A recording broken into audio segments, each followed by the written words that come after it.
doing business in Africa. You can't afford to be without Africa Investor.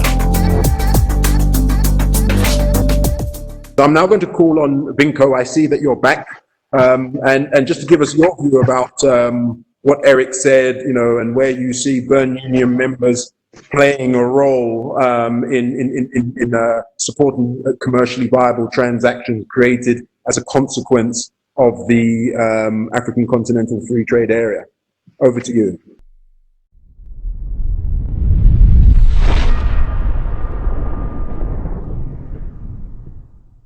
Thanks, Hubert. Sorry, I missed you before Eric. I had a technical glitch. I could follow everyone, but I wasn't able to speak, but now I am. I could comment on a number of issues. That is the necessity to enable trade, pan-African trade, intra-African trade, through digitization, but also to making available better buyer information, which we discussed is essential. I could comment on the macroeconomic development in the world or in Africa, where some have said they believe in a V-shaped recovery. I personally, also based on my economist analysis, rather believe in a W-shaped recovery. But I indeed want to comment most on export credit insurance as an asset that is very attractive to institutional investors. And Eric has just said a lot about that already. But let me just give you a few details and figures. The credit insurance market, as you said, is a niche market. You haven't said that, but I'm saying that. 2.5 trillion new business every year sounds a lot, but compared to general financing, even general insurance, it's a niche market. But it's a very interesting niche market because it offers opportunity for very safe assets with a much higher yield than state bonds. Let me just explain very briefly what sort of members we have in the Bern Union. It is both export credit agencies, that's public insurers of trade risk, of trade credit risk, that's private insurers of trade credit risk, and multilaterals. So it's a combination, and each of these three groups has its own characteristics, and I want to focus at the moment on ECAs, export credit agencies. And why is that? I want to focus on investment in Africa, and that is primarily what we call medium and long-term credit. That's credit typically over 2 years, for which bank financing is sought. If we talk about financing for investment in Africa, such as in infrastructure, in manufacturing, in natural resources development, then by far the largest pool of finance comes from commercial banks with ECA cover. That pool of finance is much larger than development finance or multilateral finance, or even larger than bank finance without cover by ECAs.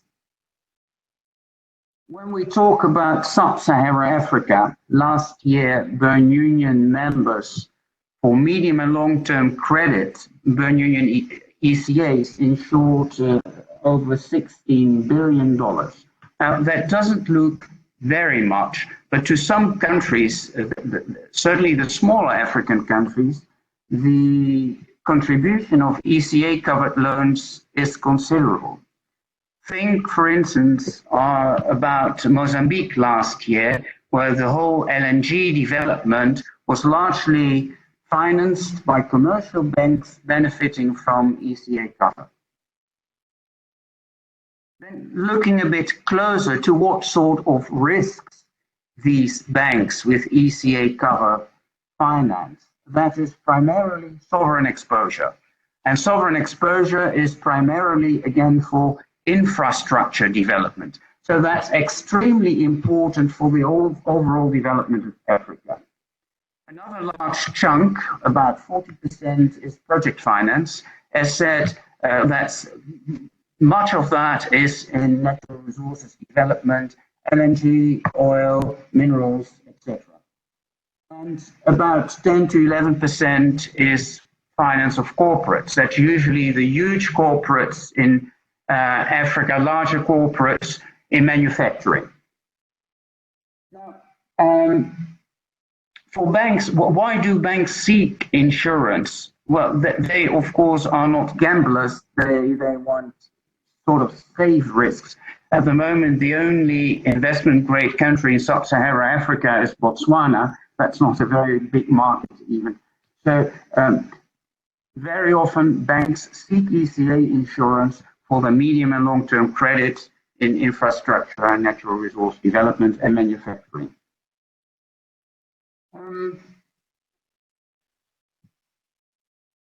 At the moment, there is sufficient liquidity and capital available to banks to do this, if they have that ECA cover. But that has not always been the case, and that may change in the near future.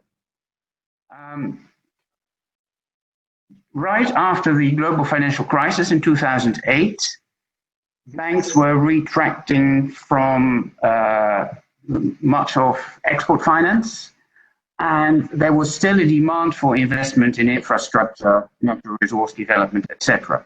So at that point in time, some ECAs started to make roadshows to institutional investors, and actually NN of Eric van der Peer was one of them, to try to interest them in funding banks that are financing export and investment transactions. I don't think the idea is for institutional investors to be the primary financier, because banks still are needed in these transactions.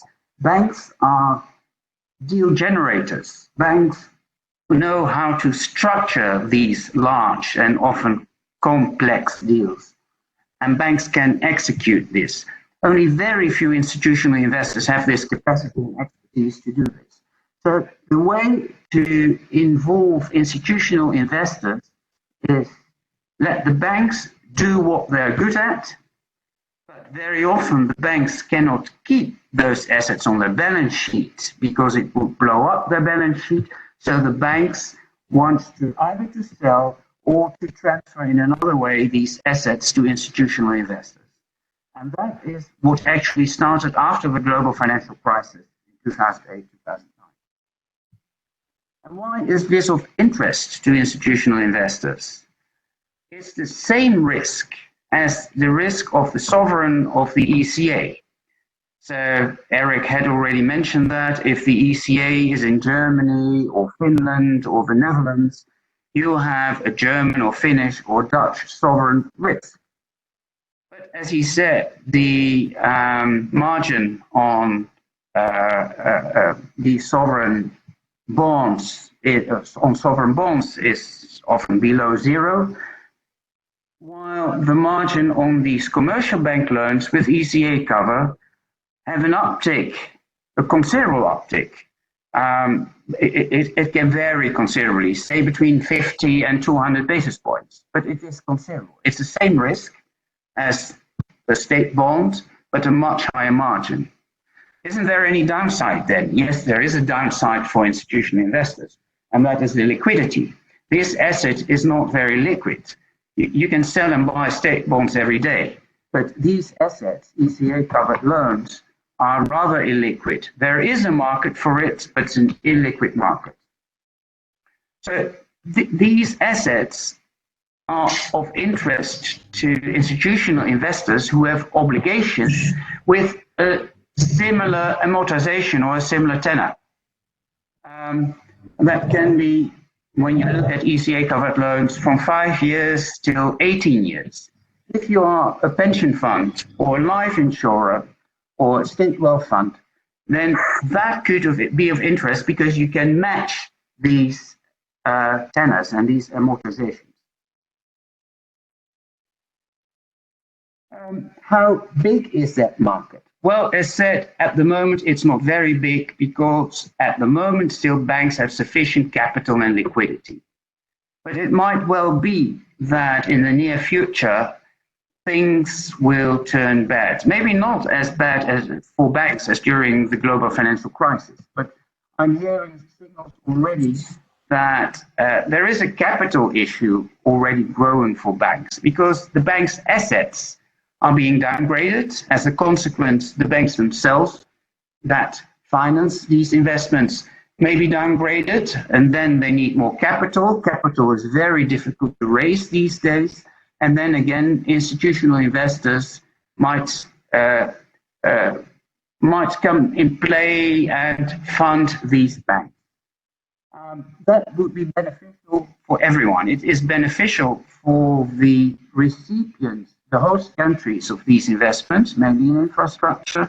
It's beneficial for exporters or project managers of these projects because they get the projects done. It's beneficial for banks because they can continue what they're good at, that is legal generation, structuring, and execution, but they can offload the risk to the institutional investors, and these institutional investors have an asset that is a very good asset if the ECA is from an investment-grade country and with a higher margin.